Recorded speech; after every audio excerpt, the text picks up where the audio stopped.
பெருசா விளம்பரப்படுத்தி வீடியோ ஷூட்லாம் எடுத்து 120 மின்சார பேருந்துகளை ஸ்டாலின் தொடங்கி வச்சாரு. அது முழுக்க முழுக்க மக்களை ஏமாத்துற வேலைன்னு சொல்றாங்க விவரம் தெரிஞ்சவங்க.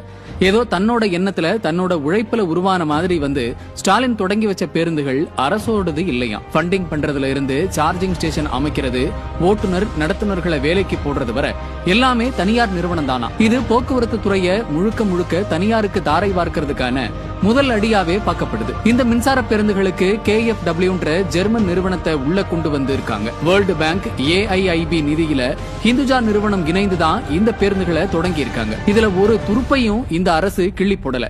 ஆனா தாங்களே கொண்டு வந்தது போல திறந்து வச்சு விளம்பரம் தேடிக்கிட்டாங்க.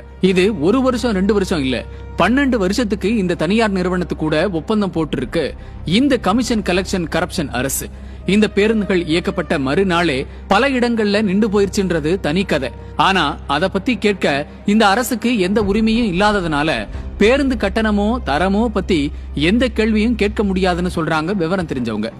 தங்களோட சுய லாபத்திற்காக தனியார் கிட்ட போக்குவரத்து துறையை தாரை வார்க்க துணிஞ்ச இந்த அரசுக்கு மக்கள் நலனில துளியும் அக்கறை இல்லைன்றது மீண்டும் நிரூபணமாகி இருக்கு. மக்களுக்கு நன்மை செய்யாத, மக்கள் உயிரில அக்கறை இல்லாத இந்த விளம்பரமாடல் அரசு இனியும் ஆட்சியில இருந்து என்ன பயன்?